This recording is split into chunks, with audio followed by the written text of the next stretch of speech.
On weigh-in this morning, mission accomplished. The Karaka Millions winner gets Group 1 gold as Tiaka's Ladarada completes an elite campaign. Wowee Waitak. After a long time out of the winner's circle, the Wexford Gelding goes bang bang at Group 2 level, this time over 2100. March Madness, try Marsh Madness, as the Cambridge stable gets great success at both venues with some of their key players. And they can't catch her across the ditch either. Alabama Lass digs deep to get the Kelsos more Flemington success. A very good morning to you. Welcome into Weigh-In. Plenty to get stuck into today. Obviously, Group 1 day yesterday at Trentham and over in Australia as well. As always, Emily Murphy is with me in studio, as is Jayne Ivell. Jayne, you were there yesterday. Ladarada is a very, very impressive filly. Yeah, no doubt. And I think she really stamped her authority in the way that she won yesterday as well. Terrific to be on course. A great feat for Tiaka, their 9th win in the race. We're going to talk a little bit more about the success of their two-year-olds throughout the show, but just wonderful racing at Trentham. The track played particularly well. We had great results on the racetrack and great stories, Emily, and that's what racing's about. It sure is. There's some wonderful stories we're going to sink our teeth into this morning, and I think just echoing your sentiments around what we saw unfold in the Central Districts, plenty to celebrate in terms of the racing in those undercard races, and yeah, as you said, some good stories. Rosehill obviously abandoned, so that certainly impacted the Saturday afternoon, but with Alabama Lass winning across the ditch, it was good to pick that up as well. Yeah, it certainly was, but let's take first of all a look back at the Manawatu Sires produce won by Ladarada, and after this we will catch up with Michael McNab. Back to our favourite, the 6 Ladarada. Michael McNab knows how to win this race. He did it in 2017 with Melody Bell. She's the filly to beat here. Yeah, her form's impeccable. She's tough. She's got a great jockey. She's got a great gait. Everything suggests that Tiaka can win again.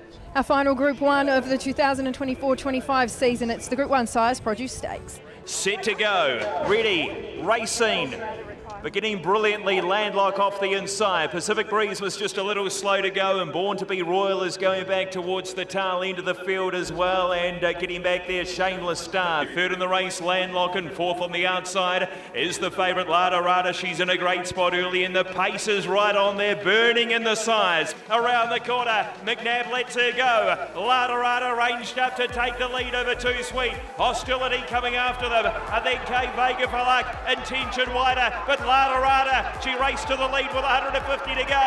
She put up 2 lengths. Make it 3 now. Ladarada is racing right away with the Sires. Hostility in a second, but it's all Ladarada. Ladarada for Tiaka. Second, Hostility for third. Either Tajada or the inside Landlock. Too good. Michael McNab.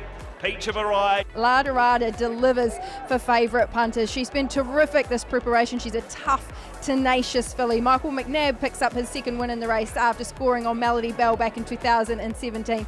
She's just so tough, and she's been up a while. She's had quite a long season, but Sam, the whole team have done a great job at just keeping her up for that long, and she had that setback, but we didn't panic, and no, it's great to see her get a Group 1. She's a very tough filly, and she's going to make a lovely 3-year-old as well. Very exciting for everyone, and especially for Sam. He's holding the forward. I've spent most of my time in Melbourne over the last month, so full credit to him. It's gone really well this season. It's just been those close seconds in big races and $1 million races that you need to be winning, and I haven't. So it's nice to win today. She's a star, absolute star. It's not much of her. Great ability and great heart, and just a great will to win. Thanks to all Tiaka, especially Dave. He knows how much he means to me. So to get across the line today for him special. Yep, she's pretty darn good, all right. Ladarada from Hostility, Tajana and Landlock. 3rd and 4th were changed after a protest. But let's bring in Michael McNab, who was aboard Ladarada yesterday. Mate, thanks so much for jumping on. We saw your celebration after the line, and then what you were saying to Aidan post-race. You've, I thought, ridden very well in Group 1s this season, but just haven't managed to quite get the win. So what was the overriding emotion, I suppose, yesterday when you finally crossed that line and were able to raise your arm and salute with a Group 1 success? Oh, it was a good feeling. yeah, to finally get one over the line in front was special, and I'm very happy with it. Yeah, she is an excellent filly, as we were saying. The tempo was very hot. What were you thinking when that tempo was so strong? You were sitting just off the leaders. Were you confident that she was going to have the amazing turn of foot that she did? Yeah, the speed was good, and then they sort of took the speed out of it from sort of the half mile to the turn. I didn't know how good she was going to be late. Well, I didn't expect her to be as brilliant as what she was. I knew she'd be good, but she was probably, we haven't seen a dominant 2-year-old win like that this year, and she was brilliant. Michael, tell me a little bit about her. What's she like to ride? What's her personality like from your perspective? She's pretty easy to ride. She's got a tough little personality. It's sort of, I just sort of leave her alone, and she's pretty good, but she's pretty straightforward, to be fair. And we've seen, obviously, what she's been able to do over the last couple of races. Another really good horse you've been associated with previously was obviously Melody Bell. You took out this race on Melody Bell. I know it's early days, but can you draw any comparisons between the two fillies? Yeah, I suppose Melody Bell had that really good will to win as well. And sort of the race panned out more or less the same as how Melody Bell had her race run. And, well, yeah, obviously she's gone through nearly unbeaten, this filly, so hopefully she's as good as Melody Bell. You did obviously thank the team at Tiaka yesterday post the win, Michael. They've been enormous supporters of yours over the last few years. What's that relationship been like? Oh, it's great. I've got a great relationship with Dave. He sort of set me on the path to sort of getting where I am now, and I'll be forever grateful for the time I spent with him out at the farm. You talk about the fact that your career's gone from strength to strength over the last couple of years. What's it been like for you with the success you've had in the saddle? Because there's no doubt with that success you've certainly had some ups and downs, particularly towards the end of last season going into this season. Yeah, fitness was the big thing. Getting into fitness and nutrition has just absolutely changed everything for me, and that helped me get through my injury at the end of last season, and helped me get back to riding well. Michael, I know it takes a lot of dedication to do what you do, and you've made a lot of sacrifices to be as successful as you are. You've spoken about this at some of the awards dinners that I've been to where you've won that Champion Jockey Award. Can you just remind people at home of some of the things you do to manage your weight and manage your lifestyle to be able to be at your best? Yeah, a lot of running, sort of everything's based off running, and then a bit of strength work. Bit of Pilates. When I broke my back, I got introduced to Pilates by Cherry Taylor, and that was a big game changer. So that was good. Nutrition, eat the same thing every night, more or less. Just try and stick to a routine that works for me. What is on the menu every night? So my partner Maddie goes down to the markets every Saturday, and there's a guy down there that sells fresh salmon. So we get that. We have salmon, and normally pretty plain, just with broccoli, and it's not much, but it does the trick. Does the job, all right. Just back to the end of last season, leading into this season, how much did that fuel the fire? You were in the fight with Warren Kennedy to win the premiership, then you can't ride for however long it was, a couple of months or so. That rules you out of the premiership. How much did that fuel the fire for you to come back in terms of this season? Well, it sort of did, because you got to sit there and watch and think what could have been. But I'm pretty driven now anyway without things like that happening. So yeah, I was pretty motivated anyway just to get back, to be fair. What's next on the goal list, Michael? You mentioned that drive and that will to succeed. What is still left to do for Michael McNab? I've got a few sort of win goals that I want to do. Get to 100 stakes winners, but I'd love to be champion jockey again.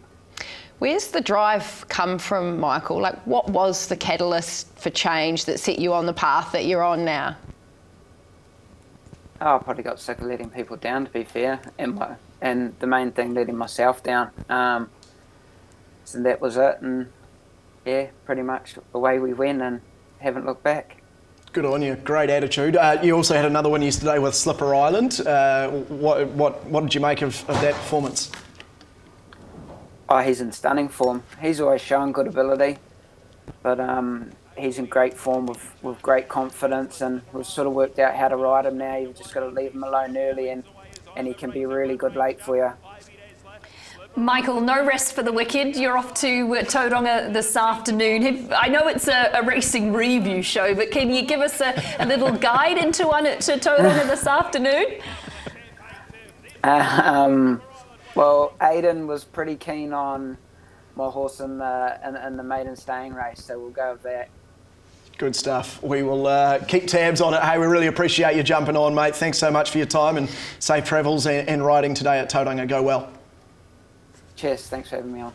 Good man. Michael McNab there, who of course rode La Dorada in the Manawatu Sires Produce. I think Pro Theatrics is the horse that he was on in that maiden 2000. So just if you're wondering, race 5. I think just to touch on some of the things that we heard from Michael as well, in terms of the real change in direction that his career's taken. Like, as a young jockey, he showed so much promise. He was a real natural horseman in the saddle. Obviously, there were a number of years where things didn't go so well for him. But if you look at what he's done over the last 5 years in terms of his statistics, his strike rate in the saddle, his stakes earnings, it's just gone from strength to strength every year. So not only has he got the dedication and drive now, but it's continuing. It's easy for someone to do something once, but he's now shown that he can back up year after year after year at this top level. It's really remarkable what he's been able to do with his career. And talent takes you so far, doesn't it? But at some point you do have to work really hard and dig really deep, and you're seeing from Michael a combination of talent and dedication, and that's the ultimate goal, isn't it, for all athletes? And very honest from him as well, to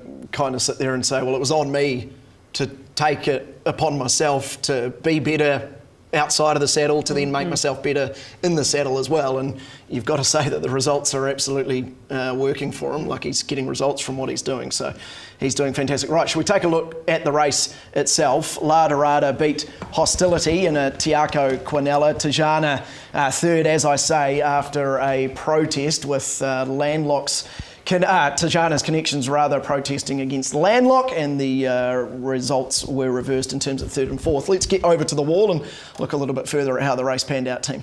Yeah, well, obviously we want to see them out of the barriers and how things unfolded in terms of the start of the race, Jayne. And our winner got a really good jump and settled into a lovely position, didn't she? Yeah, there was a little bit going on out of the barrier. Obviously, there were a number of horses that got away really well, and they were Landlock from barrier 1, obviously War Princess from the centre, who we knew was going to go forward and be one of the pacemakers, and Too Sweet came out of the barriers really quickly and put herself up on speed too, which meant that Landlock then settled into the trail, and Michael had a beautiful position in the 1-1 on La Dorada. There were a couple that were a little bit tardy out of the barrier too, and got back and running, horses like Shameless Star and of course To Bravery Born as well. But throughout the middle stages of the race, Emily, the speed was really on. So as Michael had already suggested, there was a strong pace early, sort of from about the half mile, those horses in front sort of came back to the field a little bit. And we saw a move from Michael where he elected at the point of the turn to come out early off the back of Too Sweet's heels and expose the horse. He was travelling well and he hit the front quite early in the home straight, but her acceleration was brilliant. The winner side, there was plenty going on in behind, wasn't there, Emily? There sure was, and we're just coming to that point now because we see the interference between third and fourth. That's Tijana in the Oaks colours and obviously Landlock, and that momentary brush resulted in a change of placings. Obviously, they're both closed off strongly. Hostilities worked home well too, and I think you need to make mention to Too Sweet, who off that hot tempo has stuck on really gamely to one of those two that were leading. War Princess, obviously the other one. Too Sweet's been pretty brave and honest in the end. Yes, she has. I think ultimately, Guy, the winner was incredibly dominant in the way that she put the race away, but there are a number of key runs in behind. And I think with these 2-year-olds going on into their 3-year-old season, there's plenty we can follow out of the race. Yeah, too right there is. And I think we need to give a real pat on the back, I suppose, and some massive credit to the Tiaka barn, what they have done with their 2-year-olds this season, and particularly with this filly who obviously had the setback, couldn't line up in the Sistema, and then she comes here and does this after having her preparation slightly rocked.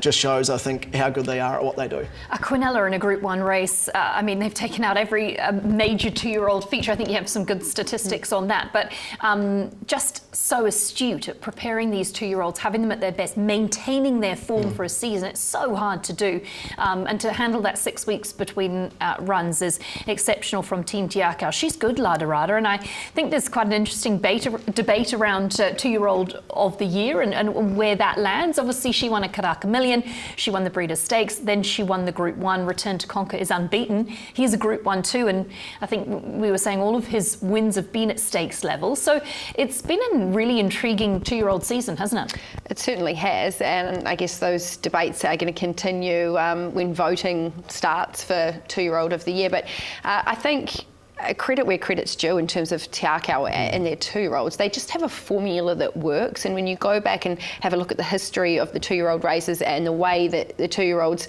map into those, it does become really formulated, and we see a lot of patterns. And I know Stephen Hunt's done a lot of work around the race and the patterns with the race, and one thing that came out of it that was quite evident, that was horses that were winning the Sires Produce Stakes were winning it in their 5th and 6th start. So it is later in the season, they're a little bit more experienced. She won the race yesterday at her 6th start, Ladarada. But I thought an interesting thing that I read around Tiaka 2-year-olds is since the inception of the Codigo Million back in 2008, they have managed to win all 3 of the premier 2-year-old races. So that's both the Group 1s and the Codigo Million 4 times since 2008. So over 4 years, well, you know, in that time frame, 4 times they have been able to take out all 3 of the feature 2-year-old races. So I mean, that's a pretty incredible stat in itself as well. They had 4 runners in the race yesterday. They Quinella'd it,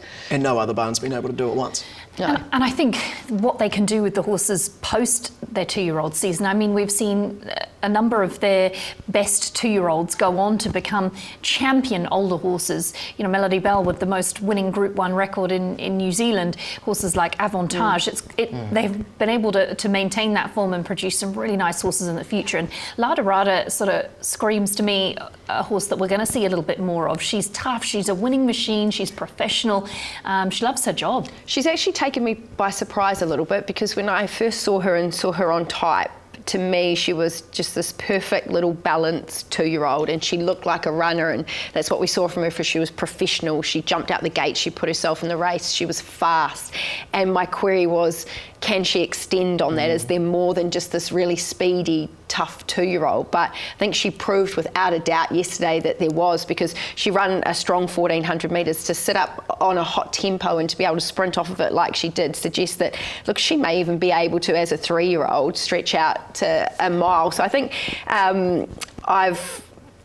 she's impressed me a little bit more than what she had previously yesterday during the season. And obviously, touching on Super Seth as well, we heard Mark Walker say that he's obviously a sire in the making, and in the last couple of weeks he's just had incredible results. His first crop have produced 2 classic winners in Australia with Linebacker and Ferocia, and now his second crop, which are currently 2-year-olds, Ladarada's come out and won at Group 1 level. So, you know, he's a sire that was able to win a Guineas, and he's now got 2 Guineas winning sons, and perhaps she is a filly that will stretch out. Yeah, absolutely flying. All right, we will. That is the last Group 1 of the season. Done and dusted, but not done and dusted here on Weigh In. On the other side of this break, we will look back at the other domestic features yesterday.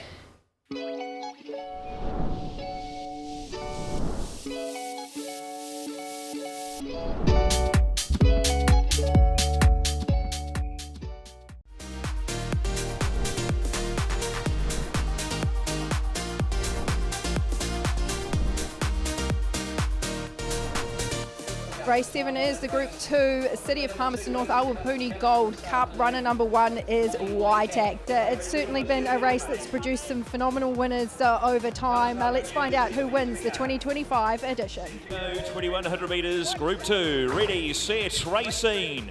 Off the inside off, Whanghaihu pretty sluggish early. Town Cry bounced out beautifully, and she's not going to have too many dramas coming across, although Drop of Something is burning through in a hurry. Favourite a little worse than midfield around Orlov, followed by Prince Albie. So run towards the home turn at the 600 metres. Town Cry, the outside Midnight Blue. What You Wish For presents 3 wide, out of stock 4 wide. Drop of Something behind them, Orlov, and then SVR. Waitak working into it. Wider Magnifique from Prince Albie. Whanghaihu into the straight.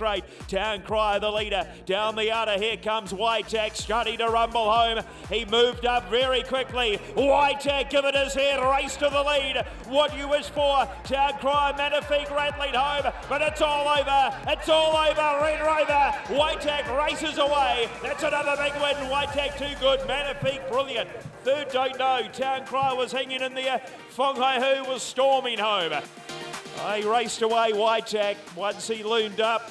And he cut the ribbons at the 200 metres, right, Elliot. It was game over. She's a versatile galloper. He's the type of horse you'd love to own. When you go back and look through his record, he's done it from a 2-year-old right the way through to his 5-year-old campaign, and now he picks up a win at Group 2. I think one thing we've definitely learned around Waitak, and I know he's a Group 1 winner over 1,200 metres, but his future lies over 16 a mile and a quarter heading forward to next season. It's just really good to see him win over ground again, and it just gives him so many more options next season when he comes back with the 2,000 metre options. And look, it's and great for Team Divine. They've been incredibly patient with him, and we had a frustrating run through spring and summer, and to see him autumn well like he has, and to win strong too, and Ryan gave him a peach. He just dropped him in the midfield and, stimulated the race with him a little bit in it there, and he just, he finished strong. He's a lovely old horse. He does try his best, and get him to settle, you present him in the right time. He does take you a long way. He's a decent horse, and he will go a bit further next prep. It's a big trip down here, stepping up to 2,000 first time this prep for over a year, and he done it quite well, and they can keep it going. He can step up to those 2,000 metre races at Ellis. He's got an electric turn of foot, and they run it along in a hot tempo, and he's done it well. Yeah, so Waitak in the Awapuni Gold Cup beating Magnifique, Town Crier and What You Wish For. It was only last week we were talking about how long it had been since Waitak was since he was into the winner's circle. Then he's gone bang bang and pretty much back-to-back runs. It's amazing what a bit of confidence can do, isn't it? And God, versatile is the word to describe him, because it's just so hard to believe that he's a Group 1 winner at 1,200 metres and he's comfortably winning Group 2s at 2,000 metres. Not just winning, like dominating Group 2s. I think Ryan Elliott's got a really good affinity with this horse. He seems to get along with him really well. He seems to get what Waitak needs, which is a good sense of timing. I think there's a bit of a knack to the old boy, but what a horse to own. How much fun. I mean, he can take you to a Group 1 sprint and be competitive. You can feel like you're a chance of running in the money. And he can take you to a Group 2 2,000 metre race. And you can also consider winning. The fact that he can win at 2,000 metres at this level opens up so many doors for him here in New Zealand. And I think they're going to reap the benefits of that in the coming season. There's a lot more options at those distance ranges. There's lots of cups to enjoy. There's some lovely Group 1 2,000 metre races. And I think that's a good option for him. Like that he can be effective. That Hawke's Bay Triple Crown, I mean, from the 14 to the 2,000, I mean, he's a single figure chance in every one of those Triple Crown races. So exciting horse to have, and exciting string to his bow this late in his career. Yeah, look, he's been a terrific horse for all the reasons that you've mentioned. A stakes performer at 2, 3, 4 and 5, just a tick under $1 million in prize money, so it won't be long till he goes over that mark. I agree with you regarding Ryan Elliott, now 2 from 2 on the horse, and I thought it was a good ride yesterday because the horse, he jumped well, and it looked for a moment when Ryan asked him to come back that he just picked the bit up a little bit and wanted to sort of run through the bridle a touch, and it just took Ryan a little bit of time to get the horse to come back underneath him and find a nice spot and running, and then he relaxed really nicely, and when Out of Stock took off, he just tracked onto the back of it, and basically the race was over. So I think he read the race really well, Ryan, and the horse delivered. Just a really interesting stat around it, that he's only the second horse to win a Group 1 Railway and a Group 2 Awapuni Gold Cup. The last horse to do it was in 1938, so nearly 90 years ago. So that just sort of demonstrates his versatility. How did you find out that info? I did. That was written by somebody else. I can't take credit for that. But the fact that see Jayne up till 1 o'clock in the morning going through the history. It was not my research. I've certainly ripped that off from something that I've read. But I just think that's incredible that we don't see horses do what he has been able to do on the racetrack. So, yeah, really good success. But I thought there was a couple of horses that you could black book out of the race, and obviously the obvious one is Whanghaihu, where the race just didn't work for him. He fell out of the barriers, he didn't really want to gallop early, and then he just couldn't get a run at a really critical stage. He was trapped on their heels, and he came out, ended up the widest runner. Then, unfortunately, Craig Grills lost his stick at about the 100-metre mark, so I thought he closed off really well. Magnifique was another one that closed off really well, and again, Town Cry really brave, because she actually set up quite a hot tempo. She did come back to Sam Spratt and get a breather sort of mid-race, but she was still there brave in the fight, and the finish, Town Crier as well. So I thought there was a couple of nice runs in behind. What is your gut feeling on Waitak's pet distance? Do you feel like there's a trip that is his? Yeah, look, I agree with Lance when he spoke to us a couple of weeks ago, that I think his sweet spot's around the mile. It obviously stretches out to 2,000 metres, a mile to 2,000 metres. He's so brilliant sprinting, but I think because of his pattern, he gets back and he runs home, and he's just always going to be a sectional star over sort of 12 and 1,400 metres. I think in the right makeup in the field, he can certainly win those races. But look, I like him at a mile, and obviously he's proved himself at 2,000 metres. Yeah, well, the Wexford team did a great job with him, or are doing a great job with him, and another barn that's doing a great job with their runners is the Marsh Racing Stable. And they had a couple of winners on the card yesterday at Trentham. First of all, in the Manawatu Classic, Kiwi Skyhawk beating Dubai's Potiki, Prochester and Freddie Time. At one stage, he was about 15 or so lengths off them. You sort of thought he couldn't feature, didn't you? You wondered if the race was a run and done. He was off the bridle and wasn't really going anywhere. But obviously, with the tempo that was set in this race, it was always going to set up for back markers, and he was last of the last. He's come around the field and he's worked home really nicely. Class has prevailed. Jayne, you hopefully echo my sentiments here, but it's not an easy thing to do, to get a horse to come from a derby over 2,400 as a 3-year-old and then drop back to the 2,000 and be effective, not be dour, not be over it, not come to the end of the prep. That's peaking twice almost. Yeah, that's your grand final, isn't it? The derby. So a great training feat. I mean, Stephen Marsh, his record at the moment is just incredible in the way that his stable is firing. He's really competitive, and I actually think when you look at Tiaka and Stephen Marsh, they're both sitting at the top of the premiership, and they're in a bit of a race in terms of their group and listed wins, and Stephen obviously got one ahead with Kiwi Skyhawk yesterday, and then they got him again with La Dorada, so they're back on an even keel. Look, I know horses have done it before. I haven't done the research, but Past the Post is one that comes to mind immediately, that was set for a derby. Things didn't go right for him in a derby, and then he came back to the Manawatu Classic and won it quite convincingly. So there have been horses that have done it in the past. Really patient, confident ride from Matt Cartwright, considering the speed. Shockabella had a shocker. I think mentally she's probably just not quite there yet. We saw what she did at Ellerslie, being late scratch, and then obviously she was very keen in running for Sam Spratt yesterday. I don't think the intention was to go out quite as hard as what they did, but she really didn't want to come back to the rider. I think Mark Walker did say yesterday to stewards that she'll now go for a spell, Shockabella. But yeah, I thought patient, that he was able to sit where he was and running and not panic. And he got on the back of the right horse and he come into the race at the right time. But yeah, a great win for the Bourbon Lane stable, who obviously are a huge supporter of Stephen Marsh's. And yeah, I don't know how much more we can say about the season that they're having. No, I guess Manawatu Classic has often been used as a springboard to races across the ditch, whether it's South Australia or Queensland. It's quite a nice teaser into the derbies or Australasian Oaks. So whether they decide to do that with Kiwi Skyhawk, because actually the New Zealand Derby was only the third run of the prep. So they do have still a little bit of steam in the engines. I think that's a good confidence builder for the horse because he's been racing some of the best 3-year-olds in the country and giving a really good account of himself. So with that victory under the belt, might just see him, if they're able to keep him up and maintain him, then maybe he'll come into his own as a later 3-year-old and really enjoy some of those options. There's some nice races coming up, obviously, at Ellerslie, of course, and then, well, yeah, do you look across the ditch to a Queensland and give them a brief freshen in between? Let's keep moving along in terms of the Trentham card. The last race on the card was the Flying Handicap. This was won by Dr. Askar from December, Glamour Tycoon and Bedtime Story. This horse is low-key flying at the moment. Yeah, can do no wrong, can it? I just love the Joe Doyle comment, you'll need to find some faster horses. And Joanne said, well, I'll show you. And Dr. Askar said, I'll show you both, actually.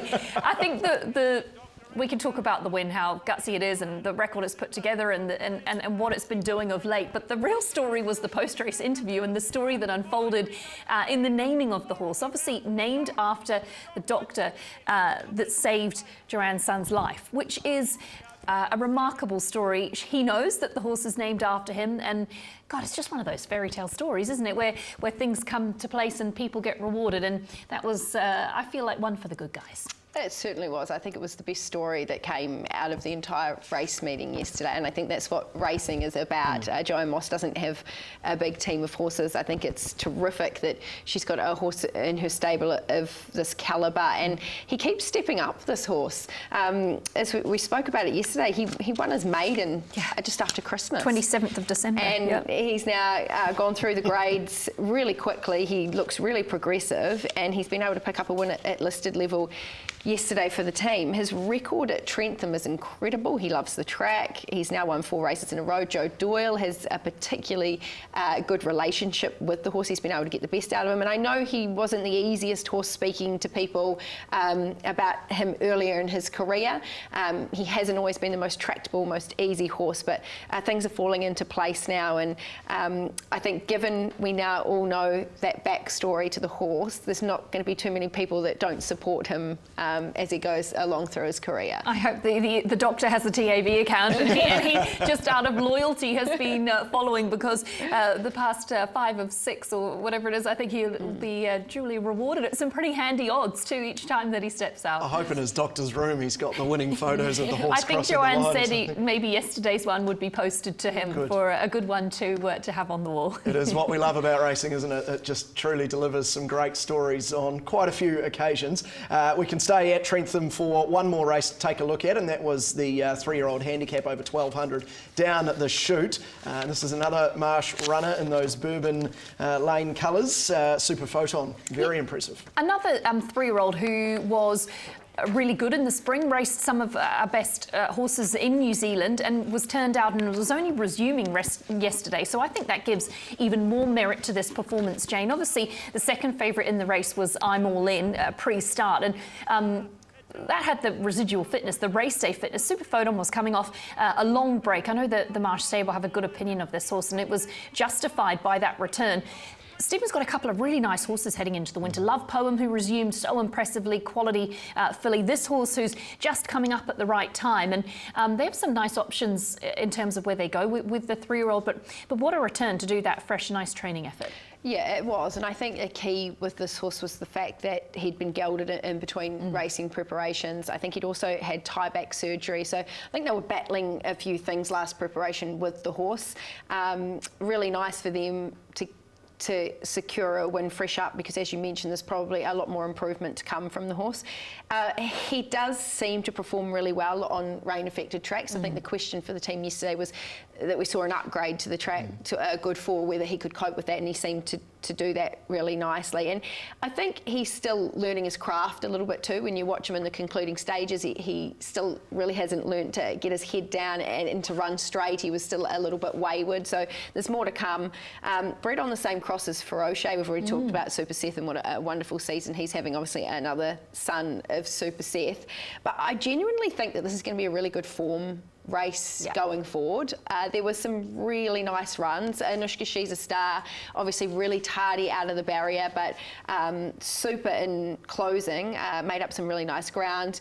Albarossa, another one that was coming into it off of a bit of a freshen up, a bit of a spell. I think he'll improve. He's a lovely big horse. He'll take some natural improvement out of the race. And Croupier, the other one, on debut, taking on, quite a smart lineup of 3-year-olds for this time of year. And you could even argue that with a little bit more luck, he may have even won the race. So I think there's a few horses you can follow out of it. Well, let's stay with the Marsh stable, but change meetings in terms of our domestic meetings yesterday, and we can get to Te Aroha and see the return of Velocious. And I think everyone's got a soft spot for this horse, and particularly when she returns in this sort of style, this was very nice. Well, she was one of 2 from the Stephen Marsh stable that had the tie-back surgery and resumed. Super Photon was one of them, and she's obviously had that wind surgery as well. But she missed away, and it looked like the race was over, and perhaps you were going to go, oh, that was a nice run home, and certainly we'll black book her for next time. But she rounded the field, she came up the middle of the track, and she won pretty comfortably. We need these good horses in racing, these horses that we can have delivered as 2-year-olds and champion 2-year-olds, and they come back and they become good horses as older horses, and she's done that. That's a really nice starting point for her. Like we talked about Super Photon, there's going to be plenty of improvement in her from that after the long break. The surgery was obviously reasonably successful based off that performance, and for Courtney Barnes, another really well-deserved win. She is on an absolute roll this week in terms of what she's been able to do. Yeah, flying, absolutely flying, Courtney. I think we're going to touch on what we saw her do down south during the week, so a nice result for her. But again, just echoing a stable doing the right thing by the horse. She was a champion 2-year-old. She came back at 3. I think it was quite obvious in some of those early runs as a 3-year-old that something wasn't quite right with her.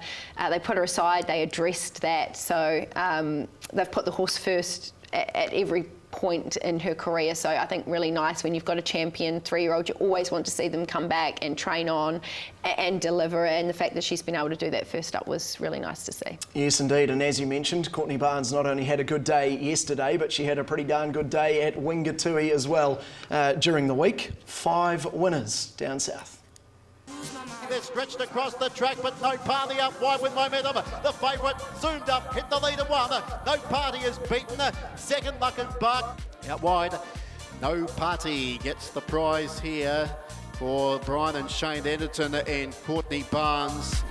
Exchange the danger. Exchange and Go Lottie. They go to the post. Exchange has got the prize from Go Lottie.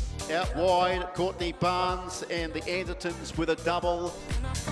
Haggle wide on the track. Haggle and Charlie Bay go after Pull the Pin. Haggle out wide. Pull the Pin kicked us close. Yeah, Haggle looks like we'll get the winner's prize here. So 4 for Andertons and 3 for Courtney Barnes.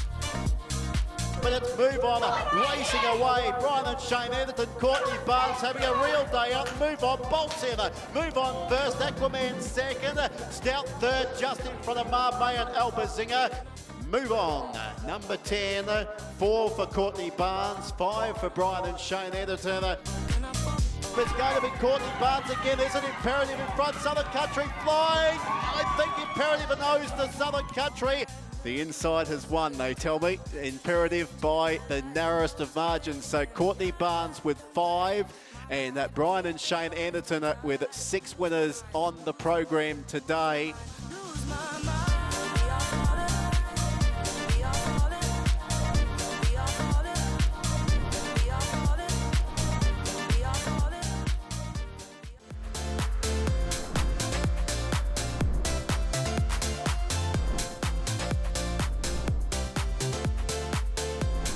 Six, Alabama Lass, one of the headline acts on the Australian Cup program this afternoon. Great to see Ken and Bev Kelso bringing back such a promising galloper. She's been locking horns with some of New Zealand's best sprint soil. She's an exciting prospect. One of her 3 defeats and in her 8 career starts came over a mile, but the 1200 seems her go, unproven down the straight. I'm hoping that she'll like it. I hope that she can lead, make every post.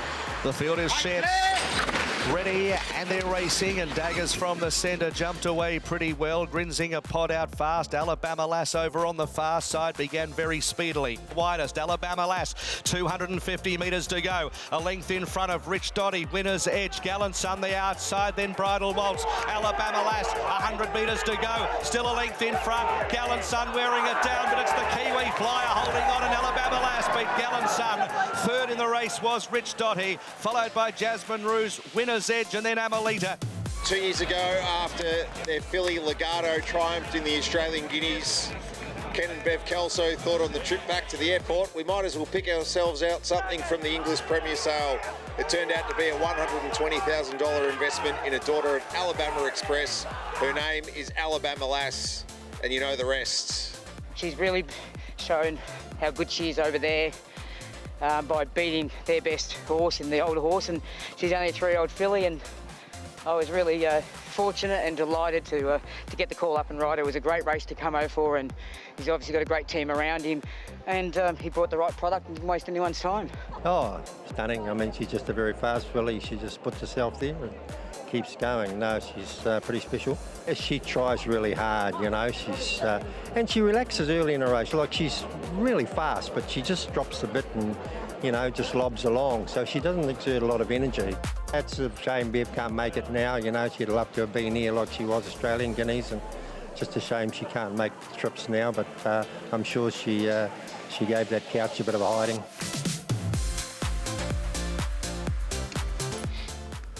She's very impressive, all right, Alabama Lass. Great to see her go over to Australia and do her thing down the straight. She had to be very tough to win that race. Yeah, look, it was a nice effort. I think when you look at it visually, the margin wasn't big, but when you go through and look at the sectionals, the race was run in an overall time that was a length quicker than standard. So, you know, they've gone along at a pretty good clip. Between the 8 and the 4 is where she's won the race, where she's run 10-7 for 2 consecutive furlongs, and I think that's where she's won the race, and that's where she wins her races. She's a filly that has a high cruising speed, and she's able to maintain that speed through a race. And if she can put her opposition under pressure early in a race, then that's what then helps her to hang on at the finish. Like, if you actually go back and look at her last 600, it's, you know, it's nowhere near as quick as some of those other horses in the race. I think it's probably a fairly average last 600, but that's not where she wins her races. I thought there was a couple of really good runs in behind her from Sweethearted, Jasmine Rouge, who was held up, Gallant Sun. But when you look at Band of Brothers that actually sat up on the speed with her and tried to go with her, he was the first horse beaten. So I think that just gives a really good explanation of her style and her strength and how she's able to get the job done. Like, you can't, you know, even though visually it might not have been overly impressive, and she's not beaten the top quality sprinters in Australia, what she has done is she's gone over there, first big trip, I know she's been to Riccarton, so she's been on a plane, but first big trip out of New Zealand, the experience of Flemington. It's a huge track. The straight is a beast in its own. Craig Williams even made the comments that she did get a little bit lost and that she was waiting for other horses, so wasn't totally at home up the straight. To go over there and win is terrific. I mean, she's picked up another $300,000 in prize money, and she'll now probably go and have a break. I think, Emily, the thing with her that's quite interesting is physically she's not, you know, this big, strong, robust sprinter. She's still quite a slight filly, and I know that she did really well in between racing campaigns going from the spring to the autumn, and the fact that she put on 20 odd kilos. She's probably got to do that again now in a break and continue to grow and continue to strengthen.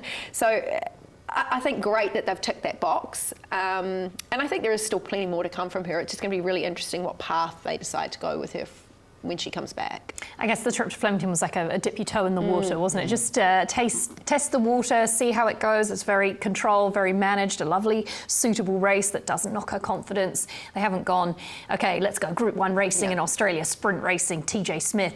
You know, they've really micromanaged her, and I think that's going to be reap the rewards in the end. And we see that from Ken and Bev Kelso, don't we? Time and time again. And I think that's why they're so good with the fillies and mares that they have in their stable, is they're patient and they do the right thing by their horses. They give them the time. They don't rush them. They don't push them. So she's certainly in the right stable. Yeah, and I think there's plenty more to come from her. Like you said, that if she can take that next step during the development, during the off period that she's going to have, then it's going to put her in a really good position for some of those nice spring sprint targets. The thing about Australia, Jayne, as you know, is that sprinting is their domain. There's lots of options that aren't Group 1s, that are up the straight races. And if she handles the straight, as we heard from Craig Williams, she was a little bit lost yesterday, so you'd think having had that experience she'll be better for it. Even if she isn't elite Group 1 level, she can still pick up some lovely races. And I don't want to steal your thunder, but you mentioned the Valley, obviously, and that could be an option for her too. Yeah, I think a track like Moonee Valley could really suit her because of her racing style, because she's fast, she's quick out of the barriers, and because she puts her opposition under pressure. When you've got a tight turning track, although Moonee Valley is not going to be an option for the next few years because obviously they're running the Cox Plate in the spring, and then Moonee Valley won't be Moonee Valley, but the traditional Moonee Valley, horses would be chasing her while they're unbalanced and coming around the turn. So I do think it's a track for her. Going to Moonee Valley in the spring and targeting some of those spring sprints, that's probably what I would be looking at with her, because you have horses obviously that go to an Everest, so it takes some of that strength out of the Melbourne sprinting ranks during that time of year. But is it a year too soon for her? I'm not sure, but that's something that I guess Ken and the connections will have to talk about. I just loved Ken's post-race comment about Bev giving the couch a good hiding, and hopefully that brought her some joy. And I know for Ken and for Bev, winning races in Australia is what they really aspire to, and what they wanted to do sort of before they finished training. So to have had some success over there is great to see. Yeah, we hope you're doing all right there, Bev. Well done to you and Ken with your success there with Alabama Lass. Staying at Flemington, the Australian Cup, the Group 1 on the card, won by light infantryman, to my knowledge, Zardozi, and then a Tissue. I thought at one stage a Tissue was going to go up and blow straight past them. Yeah, I think with a Tissue at this elite level, particularly when she's competing at weight for age against the boys, a mile is probably her pet distance. I think the comment Blake Shin made was that she actually travelled up like the winner, but then just sort of peaked on her run. So just pushing her a little bit past her best distance range at 2,000 metres. Look, an interesting race visually, obviously always is when you've got Pride of Jenny in the race. She stepped away really cleanly. Pride of Jenny set up a really fast tempo, 8 lengths faster than standard time. So it just goes to show how quick they were going in those early stages.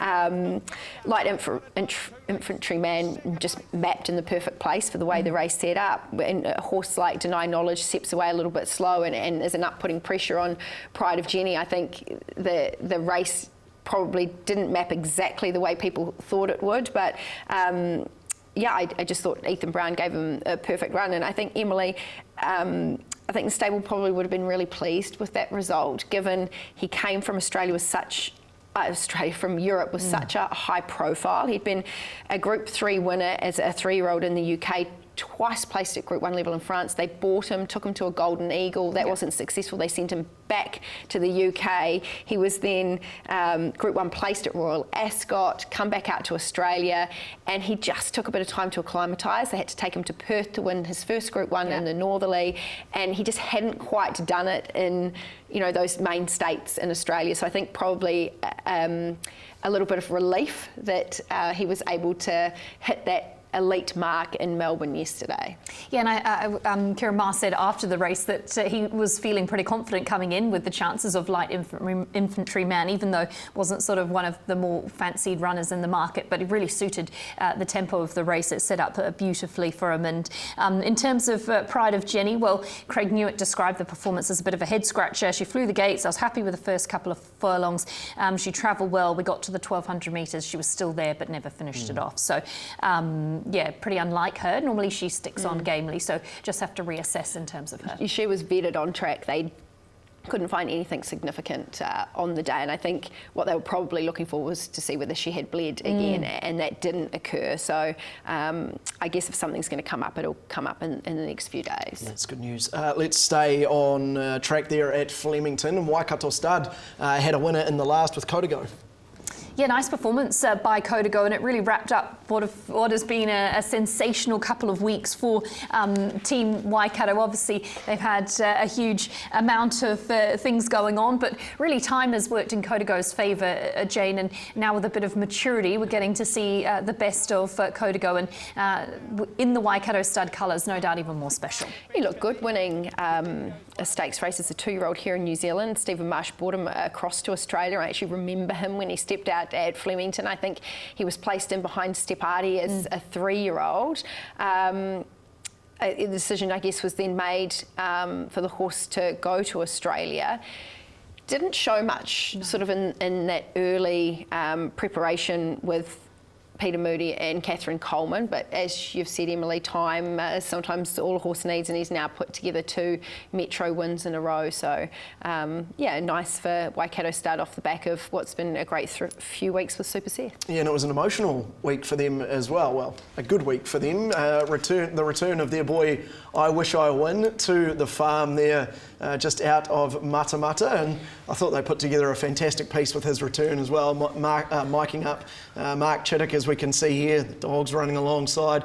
Great to see him back. What a horse he was. Oh, what a horse. I remember interviewing Mark sort of in the build-up to the Everest, and he said when he's ready to come home, I've got a paddock right near my own house where I can look out and I can see him every day. He's got a home here for life after what he's done, you know, for us, for the team, for the family, for everybody. And it's really good to see him come back home fit, happy, healthy, well, and he'll be able to enjoy the best of retirements there at Waikato Stud. We went on such a ride with him here at Trackside, you know, for us in a work capacity, but also for the country of New Zealand. That was really the start of the resurgence of racing here in New Zealand, and what a thrill he gave us, running such a brave second. Ultimately a little bit unlucky in the end, but yeah, some great memories. I think he'll be a horse, like a bit of a cult horse, a people's horse, and the journey he's been on inspires many. Yeah, too right it does. Great to see him sound and back at home. Alrighty, we'll take a quick break here on Weigh In. On the other side, we do our moments of the week and our Weight Watchers and wrap the show. Help me light up this room.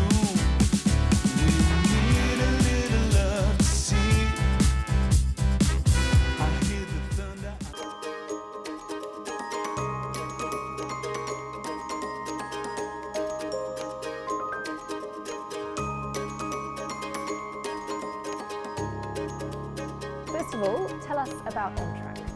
So OnTrack's been established by the racing industry, for the racing industry. We have been around for about 18 to 20 months, and it's covering all 3 codes. So we're working with harness, thoroughbred and greyhound. Together as a collective, we want to make a difference in that space around that mental health and wellbeing. The whole purpose of us being here is to support the participants right across those 3 codes. We want to make this a global thing. We want to lead the way and with this mental health and wellbeing space, and this is kind of where we're starting off and what we're doing. Tell me about what you've noticed since coming into the racing industry. Oh, it's been amazing, really. And like, yeah, we said before, I'm not from a racing background, I'm from a human background, and the community of racing right across the 3 codes and the participants have welcomed us with open arms, and I think that's been amazing. The camaraderie, the teamwork, the resilience, the fact you're competing against each other but you're wishing each other the best at the same time. Yep, and we know there's challenges in that space, but for us to be welcomed in, and I guess trusted in a way to be able to support this program, and everyone that we've spoken to has endorsed what we're doing, and I think that's a real highlight for us, and we're something that we're quite proud of. But we're here because industry wants us here, and we're here because we want to help make that difference. To support people in the racing industry, what initiatives do you do? So we run a few programs initially. We run what's called OnTrack Yak, OnTrack to Action, which are sort of awareness programs around giving that people that understanding that it's okay to understand where they're at, the vibe, that mental health, that wellbeing space, but also that it's okay not to be okay, and understanding those invitations that we call them, that if people are struggling or are in a bit of pressure, that the colleagues around them can notice that, and your mates around can notice that, and so that we can bring things together to make life better for people on the ground. And then we have what's called OnTrack Champions, which is kind of like our core part of what we're trying to achieve. It's around their volunteer network. We have about 85 champions across New Zealand with a target of about 150. Industry knows industry, and they know each other better than anybody. So for us to give them the extra skills, to be able to endorse the skills that they're already doing, upskill them with some tips and tricks around how to look after people and how to look after yourself as well, is really, really important. So that champion network that we're growing will be vital to the ongoing success of the program. What can people expect from you when they see you out at industry events? So we try and get out and about as much as we can. We love being at barbecues or turning up to trials or heading down to the kennels to see the dogs, or whatever it is that involves our participants. We want to be seen to be there. We might be doing a barbecue, we might just be turning up just to be present.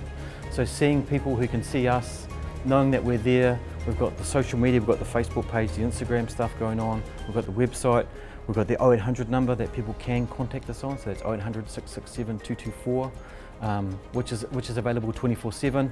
But from a visual perspective and people understanding who we are, it's important that they know we're here and that they know what we're trying to achieve alongside industry. Why is it so important that people have that connection and that opportunity to be able to share the load, so to speak?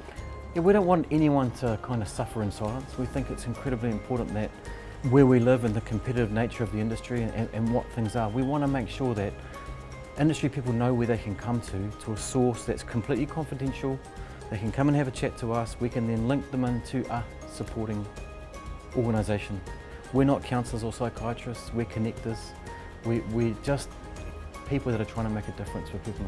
Our people are the most important part of racing. Without the people, there's no racing, so let's look after our people. Increasing productivity, letting people know that it's okay not to be okay, but putting those parameters around them to make sure that they get the help that they need. If you're sitting at home and you're feeling like you need to chat, please do, just reach out. If it's to us, great. If it's to your neighbour, great. If it's to your partner, whatever it is, just reach out.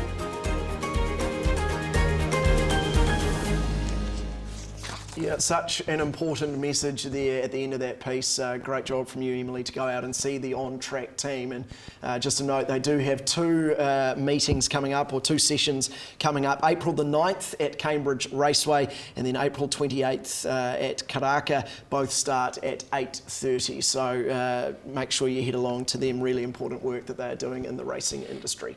Alrighty, time to get towards the end of our show. And as always, our moments of the week. Emily, you first. Well, I was very quick on the way in WhatsApp to make this my moment of the week, hoping I beat you two to it. But the Dr. Askar winning. As soon as I listened to the story, I was like, I've got to take that one. Awesome. What a cool yarn it is surrounding Dr. Askar, and obviously the story of Joanne's son and the naming of the horse. Hope he can keep on winning and keep on flying the flag for the Doctor. Well, I knew someone would grab it straight away as soon as I heard the post-race interview. It was a wonderful post-race interview that Aidan did with Joanne Moss. So I knew it was going to pop up, and the reason why I didn't grab it straight away is because I was just sitting back waiting for Alabama Lass at Flemington, and she was my moment of the week. I just think it's so great for New Zealand racing when our good horses can go to Australia and win, and the form can translate. It's good for our racing, it's good for their racing. So congratulations to Ben and Kev Kelso. They've handled her really well. They had a plan, they put the plan in place, and they pulled it off. Yep, just copy and paste exactly what Jayne said for me, because that is also my moment of the week. Seeing her win down the straight was absolutely excellent, so well done to you, Ken and Bev. Alrighty, our Weight Watchers, please. Emily. I went with Magnifique, beautifully bred, made really good ground from the tail of the field in behind Waitak, and I think it's a horse you can black book. I went Croupier. He was on debut in an open 3-year-old race yesterday at Trentham, a little bit unlucky, and just given the fact that he's a son of Ace High, when you look at him physically and the size of him, I think he's even going to stretch up further than 1,200 metres, but if he just went to a simple maiden somewhere, he should be winning it. I usually like going with horses that don't win and then following them, but I just thought Velocious was outstanding, and to see her back is brilliant, so I'll be following her to her next start. Alrighty, that does wrap the show. Great to see you both. Thank you very much for popping in and giving us your insight, and we will be back again same time next week. Make sure you're tuning into the Guerin Report tomorrow night, and Tauranga today as well. Have a good week. Yeah, Guy, I popped in, I got up at